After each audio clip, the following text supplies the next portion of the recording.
तो तुम्हारा बजर्ग के 41th पार्ट में स्वागत है। और आज इस वीडियो में हम बजर्ग की सबसे बड़ी आर्क का एंड करने वाले हैं। और आज हम कवर करेंगे चैप्टर 281 से 307 तक, यानी कि 27 chapters. It is the longest बजर्ग वीडियो आई एवर मेड। तो आराम से बैठिए, बहुत मजे आने वाले हैं, बहुत कुछ होने वाला है, बहुत सी लड़ाइयां, बहुत सा केओस और बहुत से ट्विस्ट। और इसके बाद से बजर्ग का वर्ल्ड पूरी तरह चेंज हो जाएगा।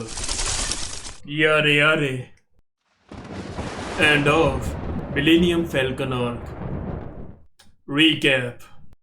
तो पिछले पार्ट में हमने देखा कि गर्ड्स और बाकी सब की सबसे टफेस्ट बैटल होती है।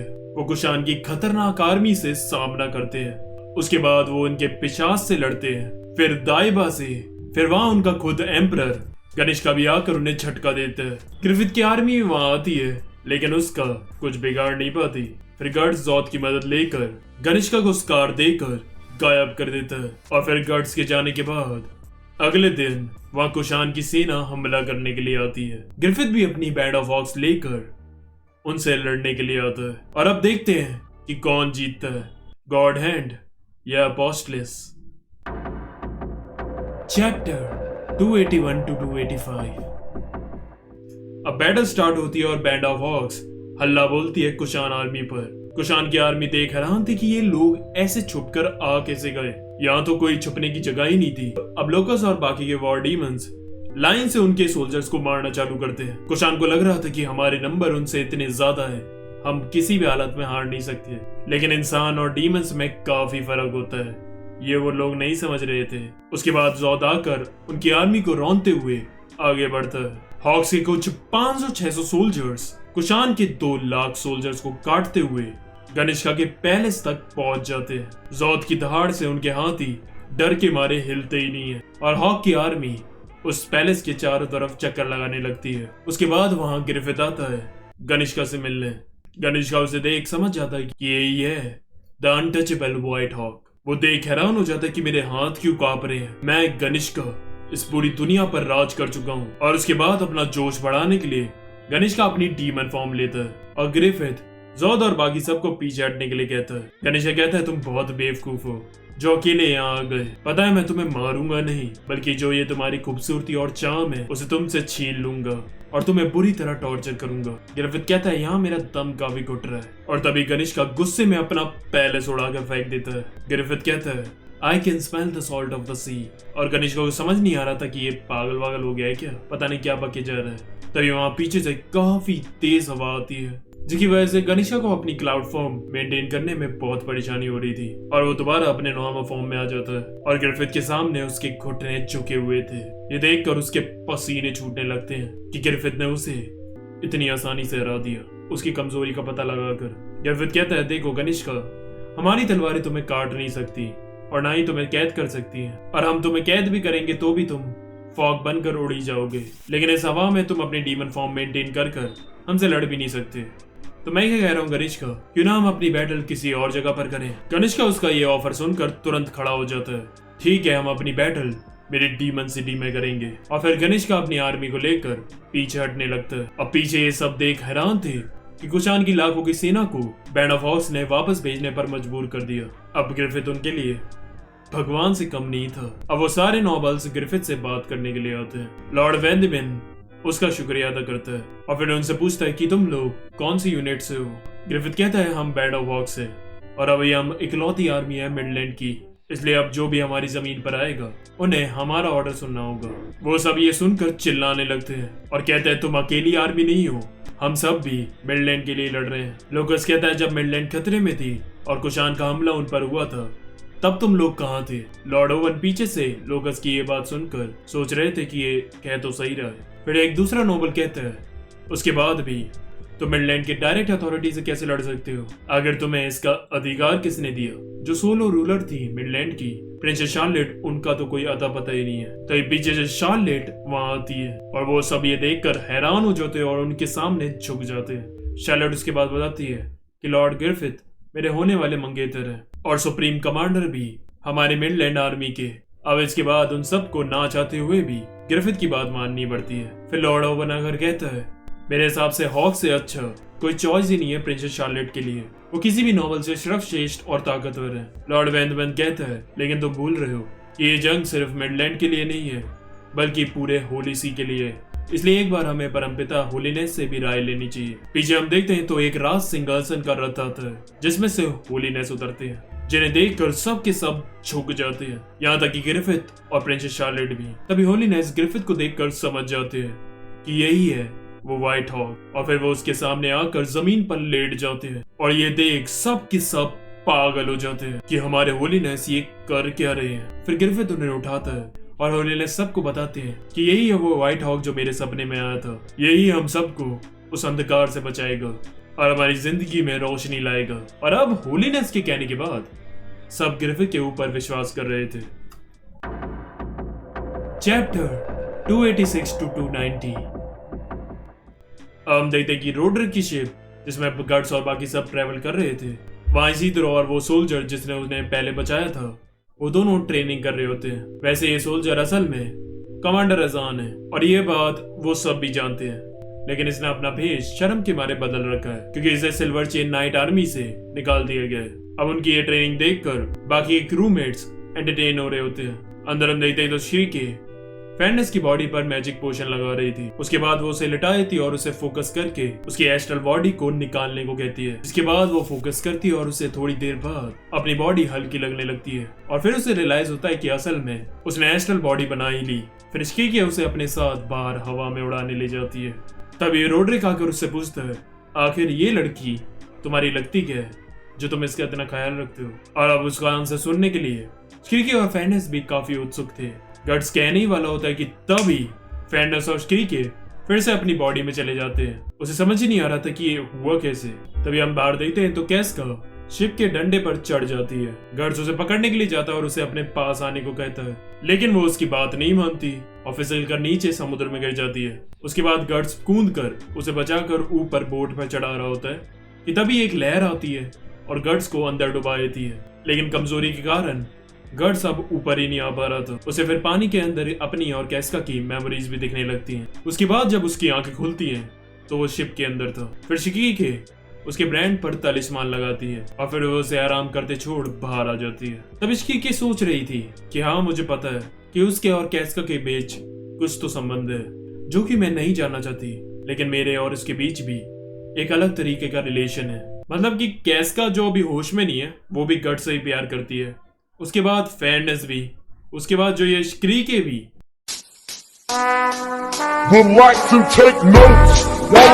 दूसरी तरफ फेंडिस कैस्का को निला रही होती है और वो दोबारा से इधर उधर भाग रही होती है। फिर फेंडिस गुस्से में उससे कहती है, तुम समझती क्यों नहीं हो गट्स तुम्हारे लिए कितनी तकलीफ उठा रहा है? आखिर तुम्हें ये सब समझ में कब आएगा? आखिर तुम ऐसी क्यों हो? और फिर कैस्का अपने पानी खुद डालकर ही नहा लेती है और ये देखकर वो उसे गले लगा लेती है और समझ जाती है कि इसमें उसकी कोई गलती नहीं है। अब वहां से वो देखते हैं तो कुछ पायरेट शिप्स उन पर हमला करने के लिए आते हैं और उनका लीडर बॉसमैन ही था। रोड्रिक अपने साथियों को हमला करने की तैयारी करने के लिए कहता है और सर्पिका और बाकी सबको कहता है कि तुम सब तहखाने में चले जाओ, तुमने जमीन पर हमारी मदद की थी, अब पानी में मुझे मौका दो तुम्हारी मदद करने को।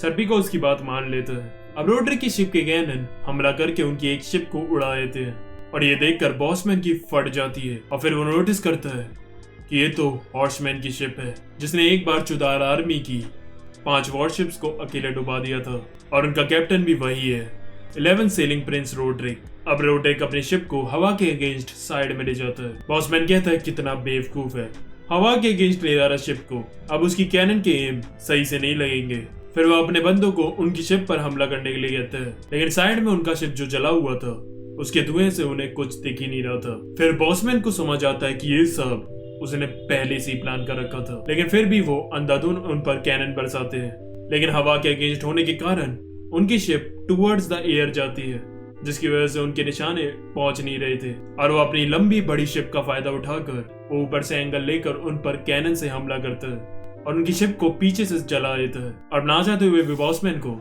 वहां से पीछे हटना पड़ता है। रोड्रिक फिर इसी तरह से कहता है, जाओ जाकर मेरी मंगेतर को बताना कि अब वो सब सेफ है। नीचे तहखाने में गट्स बुरी तरह तप रहा होता है और फिर हम उसके इनर डीमन को देखते हैं जो कहता है, तुम मुझे ज्यादा देर तक कैद नहीं कर पाओगे, लेकिन मैं अभी के लिए तुम्हारी बात मानूंगा। और अपनी असली पावर को अंदर कैद कर कर बढ़ाता रहूंगा। लेकिन याद रखना कि एक दिन मैं तुमको बेकाबू करके अपनी पूरी पावर अनलीश कर दूंगा, जिसके बाद सिर्फ तबाही होगी।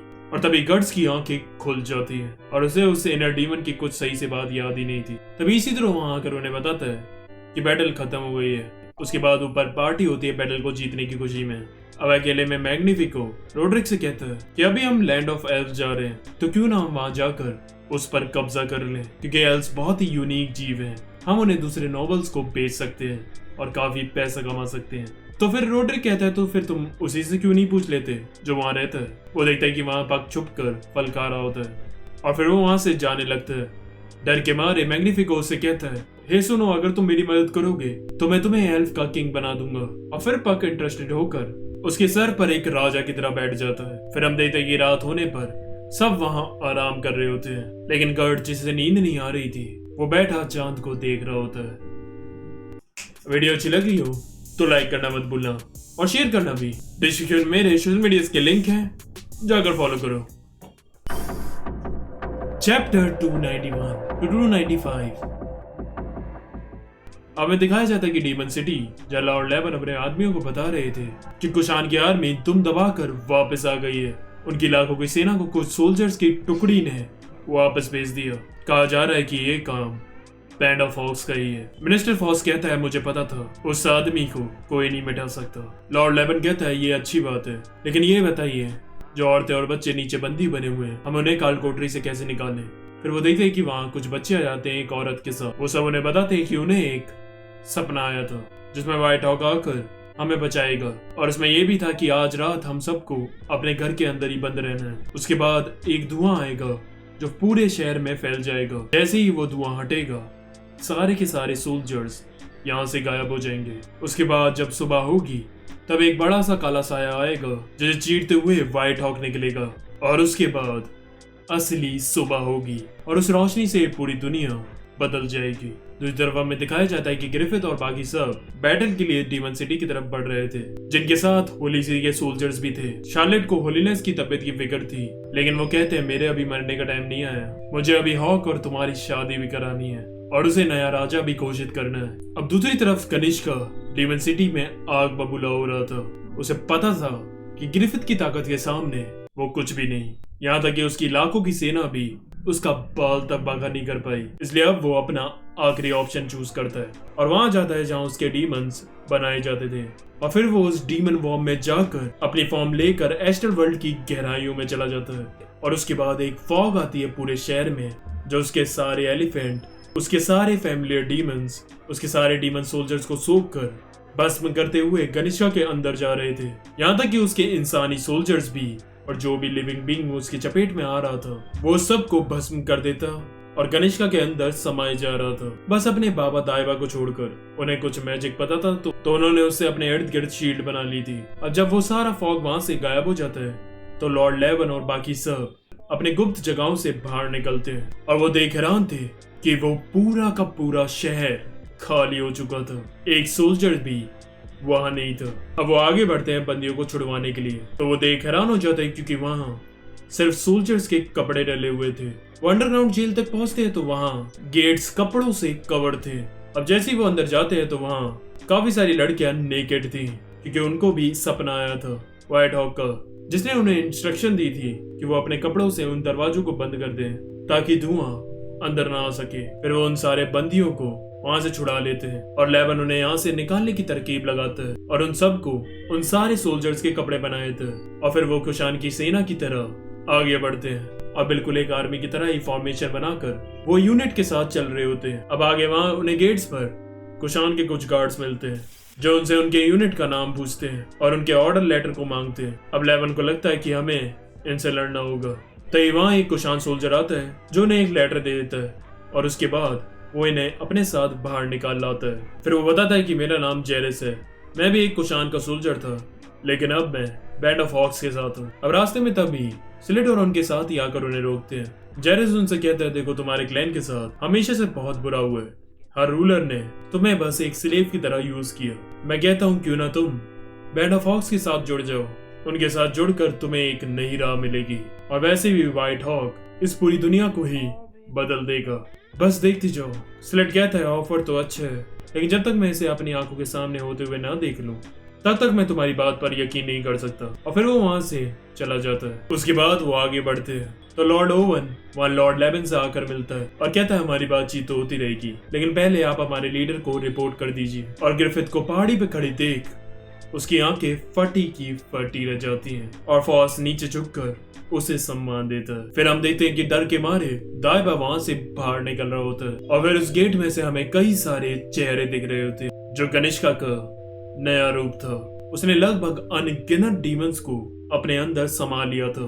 तो सोचो अब उसकी पावर किस लेवल पर पहुंच गई होगी। वो कहता है देखो मैंने हासिल कर ही लिया। और फिर वो उस पूरे रूम को तोड़ते हुए बाहर निकलता है और उसके बाद उसके कई सारे हाथ निकलते हैं जो पूरी रोडों और वहां की इमारतों को चुटकियों में बर्बाद कर देते हैं। सिर्फ उसकी पूरी बॉडी निकालने में उसका पूरा शहर तबाह हो रहा था। वो इतनी दूर से ये सब देख पा रहे थे और सारे बंदे यहाँ तक कि अपोस्टलिस की भी आंखें फटी की फटी रह जाती है। सोनिया कहती है the logic of this world is now ending, क्योंकि सामने कनिष्का का इतना विशाल रूप था कि उसका सर बादलों तक पहुंच गया था।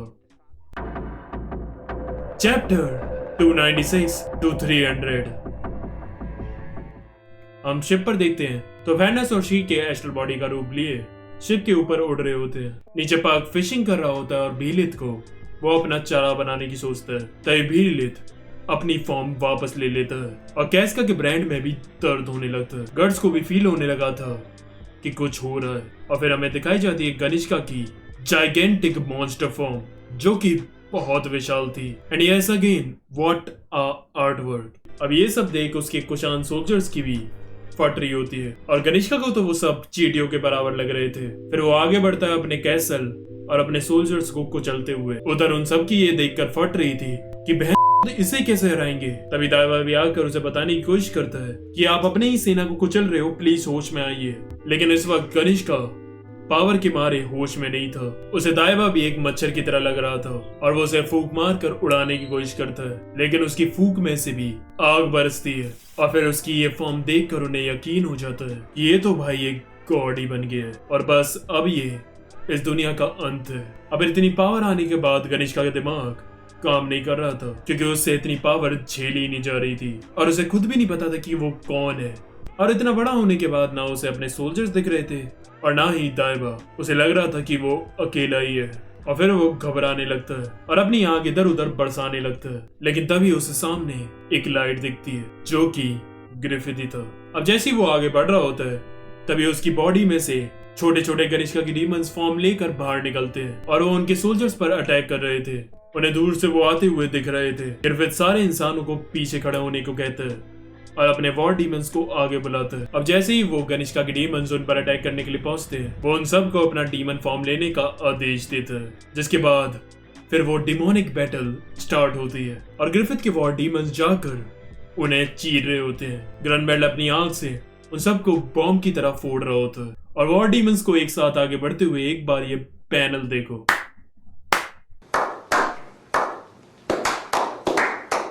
भाई मियोरो सेंसे के हाथ तो मैं बोल रहा हूँ म्यूजियम में रखवाने चाहिए थे।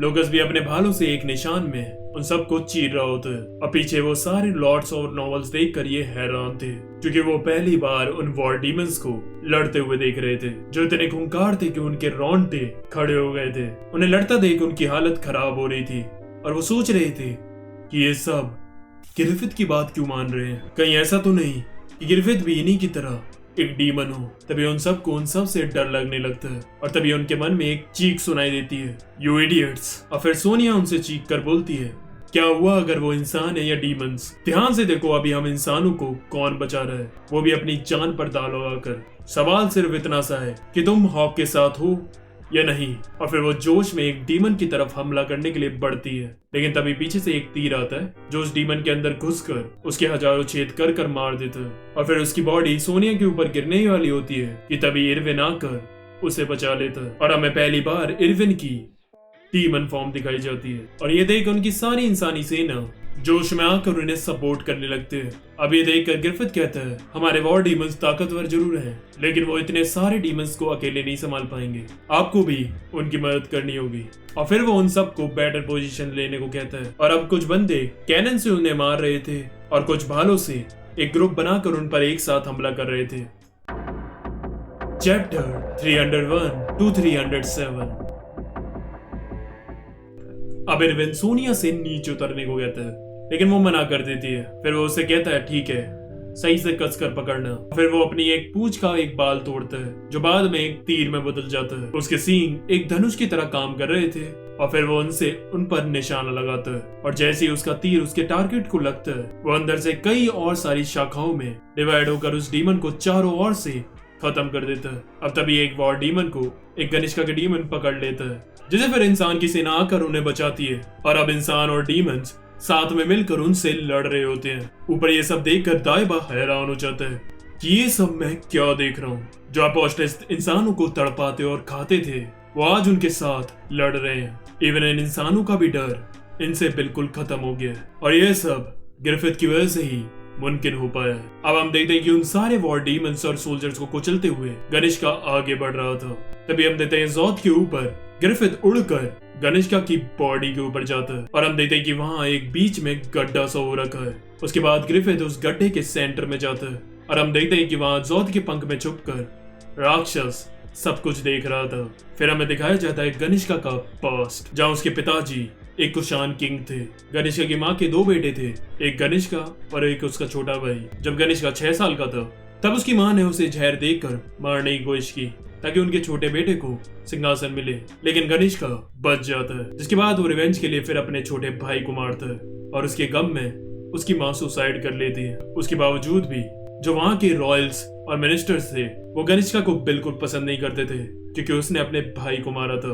वो भी उसे मारने की साजिश करते रहते थे, लेकिन वो गनिष्का को मारते उससे पहले ही गनिष्का उन सबको मरवा देता है। फिर एक दिन उसके पिताजी एक हाथी के नीचे आकर कुछ ले जाते हैं और ऐसा कहा जाता है कि ये भी गनिष्का नहीं कराया था। अब वो कुशान का किंग बन गया था और उसने अपनी पावर से हर किंगडम को कॉन्कर करने की कोशिश की। यहाँ तक कि अपनी ताकत को बढ़ाने के लिए उसने राजा की बेटी से शादी की। इसके बाद उसका एक बेटा भी हुआ, लेकिन वो अपनी पत्नी और अपने बेटे के साथ बहुत कम ही रहता था, क्योंकि वो उसे अपनी माँ और छोटे भाई की याद दिला देते। काफी सालों के बाद गनिष्का वापस अपने घर आता है और उसके आने की खुशी में वहाँ एक दावत रखी जाती है, लेकिन वहाँ उसके खाने में जहर मिलाकर मारने की साजिश की जाती है। और वो हैरान हो जाता है क्योंकि ये साजिश उसके खुद के बेटे ने की थी। And then he realize karma is a bitch. और फिर वो वहाँ से भागने की भी कोशिश करता है, लेकिन वो सब उसे भालू से दबोच लेते हैं। तभी उसके हाथों में एक पत्थर लगता है, जो उसे उसकी जर्नी में काफी पहले एक साधु ने दिया था। और वो पत्थर पीलित था, जिसे वो एक्टिवेट कर लेता है और एक अपोस्टलिस बन जाता है और सैक्रिफाइस में अपने बेटे की बलि चढ़ा देता है। और तभी गनिष्का की आंखें खुलती हैं, जहाँ उसकी आंखों पर रोशनी पड़ रही होती है। और तभी वो देखता है एक हाथ। हम देखते हैं कि फेम्टो अपना हाथ उसके मुंह पर रखने वाला। फिर फेम्टो कहता है, कभी कभी डार्कनेस के अंदर ही हमें रोशनी मिलती है। लेकिन तभी पीछे से वहाँ स्पेस टाइम को चीरते हुए स्कल नाइट आ जाता है और फेम्टो पर भी उस तलवार से एक स्पेस टाइम के कट से हमला कर उसे मारने की कोशिश करता है। तभी जोथ स्कल नाइट को मारने के लिए आता है, लेकिन वो उसे डॉज करके पीछे हो जाता है। तभी वो देखता है कि फेम्टो ने उसके स्पेस टाइम वाले कट को अपने हाथों से पकड़ लिया था। फेम्टो कहता है, इस स्पेस टाइम कट के पास पावर है कि एस्ट्रल वर्ल्ड के डीप लेयर तक को काट सकता है। उसके बाद वो उस कट को गनिष्का के मुंह पर रख देता है, जिसके बाद वो बड़ा होने लगता है और एक गेट खोल देता है। और फिर पूरी की पूरी गनिष्का की बॉडी उसमें खींची चली जाती है, जिसके बाद उधर एक रोशनी का बड़ा ब्लास्ट होता है, जो दूर दूर तक जाकर उन सब की एस्ट्रल बॉडी तक को झंझोड़ कर रख देता है, यहाँ तक कि वो गर्ड्स तक भी पहुंचता है और फिर अर्थ के सरकमफेरेंस से होते हुए पूरी दुनिया को कवर कर लेता है। जिसके बाद हम देखते हैं दुनिया में चेंजेस आते हैं। फिर हमें जंगलों में यूनिकॉर्न दिखते हैं, खतरनाक सांप वाले डीमंस जो कि इंसानों पर अटैक कर रहे थे। बर्फ के इलाकों में बड़े बड़े यटी डीमंस, कहीं कैसल पर ड्रैगन बैठे हुए थे और खूंखार ट्रोल्स भी वापस आ गए थे। यहाँ तक कि इंसान अब एल्स को भी आराम से देख पा रहे थे। ऐसा लग रहा था कि एस्ट्रल वर्ल्ड के सारे जीव वहां आ चुके थे। और यहाँ तक कि अब इस चेंजेस से गॉड हैंड भी फिजिकल वर्ल्ड में एंटर। हम देखते हैं कि गनिष्का की बॉडी ने एक ट्री की तरह फॉर्म ले लिया है, जो कि रोशनी की तरह चमक रही है और उसकी शाखाएं पूरी दुनिया में फैली हुई हैं। फिर सामने एक फैल्कन डिजाइन का बहुत बड़ा कैसल बन जाता है। उसके बाद ग्रिफिथ सामने इशारा करते हुए सबसे कहता है उसमें जाने को, और उसके कहने पर सब उसमें चले जाते हैं। और यही हमारी मिलेनियम फैल्कन आर्क खत्म होती है। और अब हम चालू करेंगे जो करंट आर्क चल रही है, द फैंटेसी आर्क, जो कि 376 चैप्टर तक आ चुकी है। इसका मतलब कि हम बजर खत्म कर देंगे कुछ 3-4 पार्ट्स में। सुनने में आया कि चैप्टर 377 25 अक्टूबर को रिलीज होने वाला है। इसका मतलब कल था। ये रिकॉर्डिंग तो पहले रिकॉर्ड हो रही है, लेकिन तुम्हें पता होगा अगर आ गया है, कमेंट करना। और हाँ, चैप्टर 378 आने वाला है 8 नवंबर को। भाई अगर 2 हफ्ते में एक चैप्टर भी आएगा तो मैं तो बहुत खुश हूँ। बस चलती रहे। और हाँ, अब ये बताओ कि अब और कौन सी मांगा कवर करें, क्योंकि अब मेरा मन हो रहा है कुछ नया कवर करने को। तो कमेंट, लाइक, शेयर, सब्सक्राइब कर दो। भाई बजर खत्म होने को आ गया, सब्सक्राइबर क्यों नहीं बढ़ रहे हैं? आज के लिए बस करते हैं। आरिगातो।